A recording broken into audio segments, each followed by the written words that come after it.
Last time in Warrior Within. That is yours is rightfully can change your fate. Some believed when the prince journeyed to the island of time to escape death that he returned alone. The amulet destroyed, the Dahaka appeased, the empress dead. The prince was free at last. But this is not how it happened.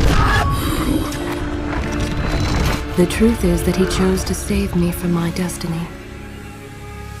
In doing so, he set me free and doomed us all. And now, the thrilling conclusion.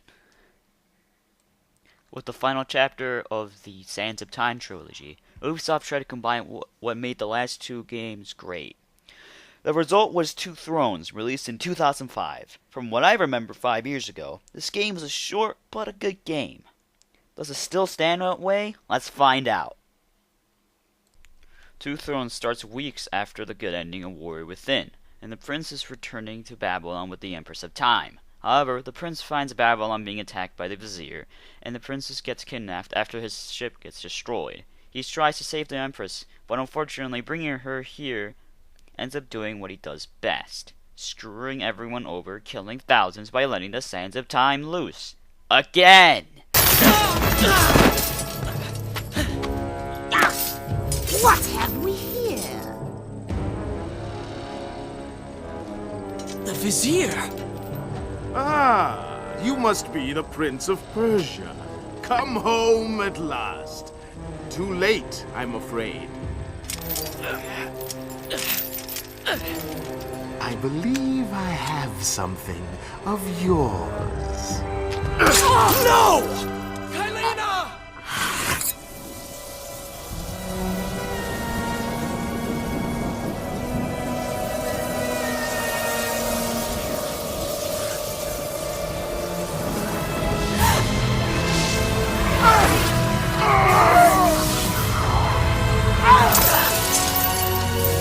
Since the prince doesn't have the medallion on him this time, he gets infected by the Sands of Time, and that is the appearance of the Dark Prince in his head. He can also randomly turn into the Dark Prince, but can turn back with water. It's your job, as the prince, to stop the vizier from being an immortal jerk with the Sands of Time. But that's the story. How is the gameplay?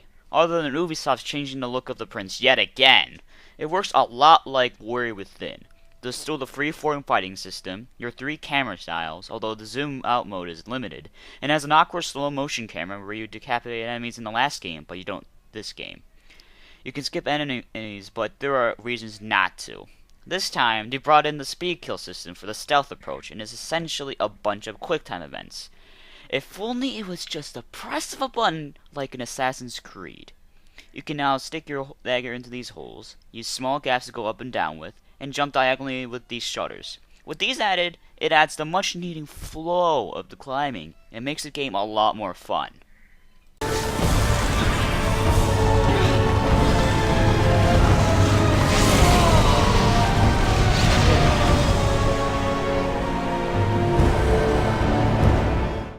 When you turn into the Dark Prince, you have better combat, but your health slowly drains away.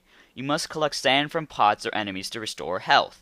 The Dark Prince can use his dagger tail for combat, faraway switches, allow him to wall run longer, and swing on bars.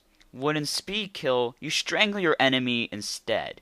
These parts are scripted so you can't activate them at will. Like I said, water turns you back into normal Prince. I like these sections as it adds a new mix to your normal Prince gameplay.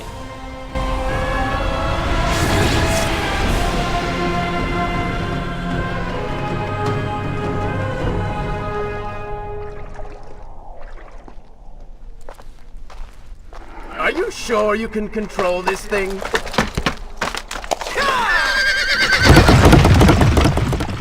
Let us hope! If I crash, it is the end for both of us! The Prince! Stop him! And so once more the prince began the journey home, his mind a There are also chariot races in this game. I don't have very fond memories of them, but this time, I don't think they're that bad. In these sections, you go through the city at top speed and you have to avoid making wrong turns. There's only 2 in the game, so if you don't like them that much, it's not much of a problem. There's a number of boss fights in this game. They're not very impressive. We're not playing Shadow the Colossus here, but this one is just absolutely unfair. You fight these 2 stand soldiers here, one with a big sword, which I swear is near impossible to dodge, and this one with an axe. You're supposed to attack the sword guy so the axe guy gets his axe stuck in the ground, but targeting enemies in this fighting system is really difficult, so you end up attacking the axe dude randomly, which just makes you lose health, making this fight really frustrating. You also get a number of upgrades in this game as well. This time, you have to fight enemies and get to the speed to gain new stand upgrades. But you don't have to do all of them, since some of them are sand credits, which unlocks concept art to look at, which you can just look up on the internet.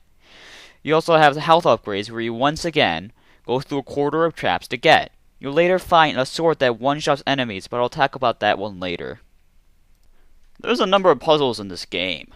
There was some in the last game, but they were really small and lame puzzles, and I don't really care much for puzzles anyway, so I didn't mention them. This game's puzzles aren't very impressive, but they're still an improvement from the last game.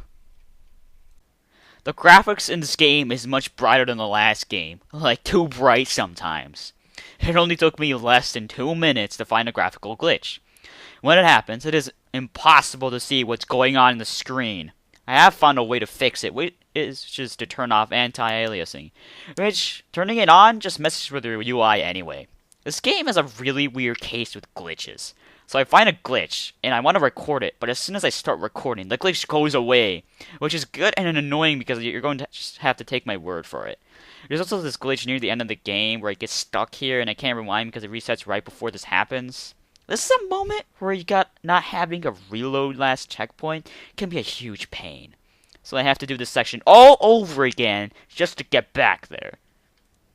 This game takes place in the city of Babylon, the home of the prince. The graphics in this game, like I mentioned, has a much brighter feel, and is much easier to see the environment with. This game's graphics has aged much better than the last game for sure.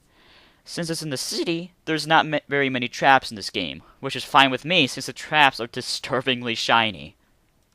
The music in this game fits well with the game. There's no heavy metal this time. It's just Persian sounding songs. They're not very memorable, but that's okay with me. Like in Sands of Time, there's someone narrating the story. Unfortunately, the narrator is the Empress of Time, or Kalina. She sounds so disinterested in what she's saying that it could put me to sleep. Listen to this. His weapon and charged forward, intending to rescue me. It was as if he had learned nothing from his past adventures. Or perhaps he'd simply forgotten, made blind and deaf by fear and rage. You see what I mean? I forgot to mention last time that they switched the voice actor for the prince in Warrior Within. This time, they brought back the one from Sands of Time. In any case, the prince is no longer some angry freak. He's back to his sarcastic personality from Sands of Time. You're right. Perhaps we should surrender. Or turn away and leave the city.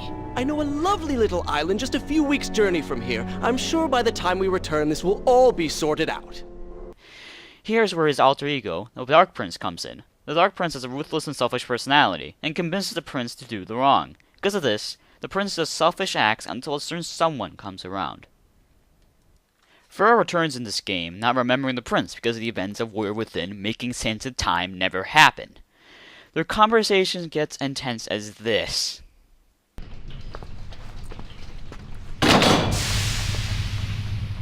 What is your favorite color? Color?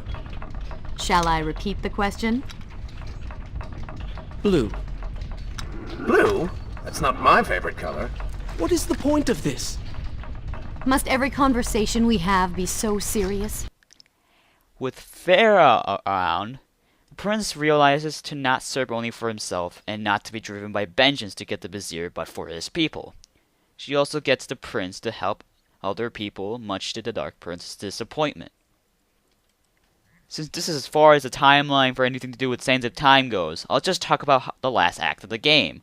So spoiler warning for a 10-year-old game.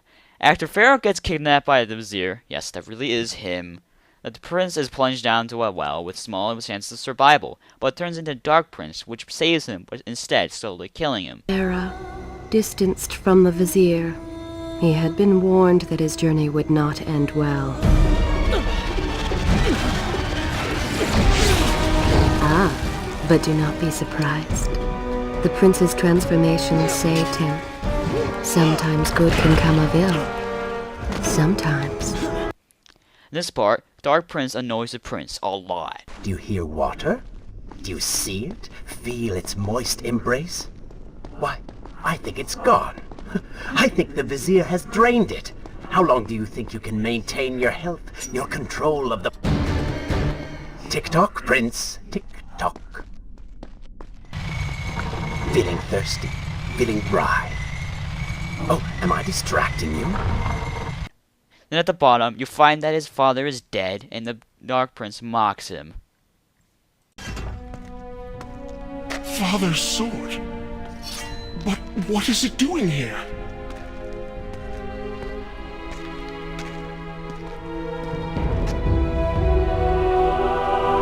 Oh, come on now. Did you really expect to find him alive? Even after everything you have experienced, still you hold out hope. Oh, Father. What have I done? What now, then? Gather up enough sand, perform another grand rewind? Or perhaps you can return to the island and travel back to a time when he might still be saved. Maybe rescue a damsel in distress along the way. No! You are right. I have been like a child. Naive and arrogant. Always rushing to undo my mistakes. Never facing the consequences of my actions. No more. I accept what I have done, and all that it implies.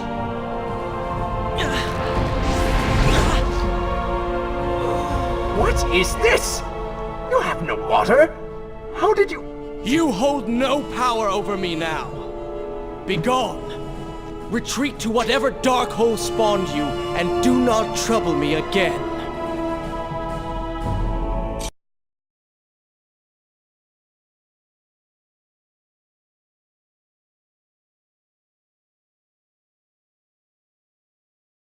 Able to shut the Dark Prince out of his mind, for now.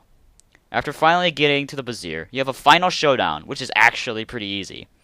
After stabbing the Vizier in the heart with a dagger, the sword Sands of Time is released from him and turns into the shape of the Empress. This is not what the dagger promised!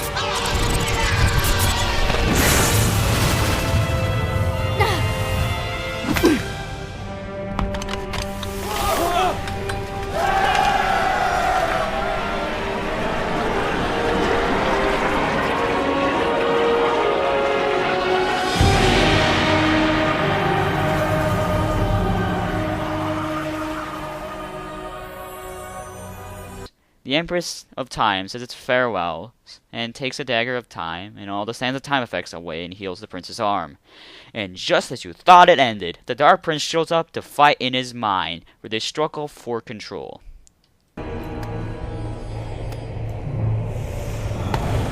All that is yours is rightfully mine, and mine it will be. This part has to be one of the weirdest things that happened in the whole series. It shows flashbacks of previous locations and the Dark Prince mocking you for all your actions. After a while, Farah tells the prince to leave it and come back to the real world. The prince stops chasing the Dark Prince, leaves the Dark Prince Leave corrupt. this place. It reeks of sadness and cruel intentions. You must not chase this shadow. Turn away.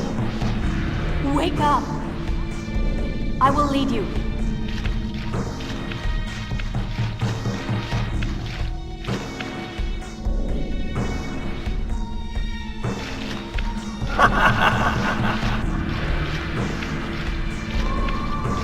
No! What are you doing? Do not ignore me! Do not leave me behind! Farah asks how the prince really knows her, in which this happens. How did you really know my name?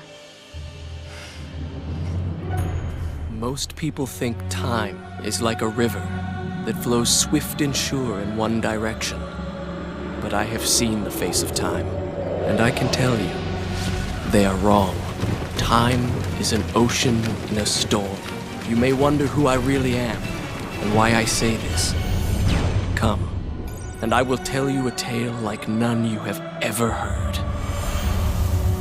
And that's Two Thrones. This is my favorite game out of the trilogy. It combines the best parts of the last two games to make a great game for the conclusion of the story. But how will Ubisoft continue this franchise? Find out next time on the Radiant Wanderer Show.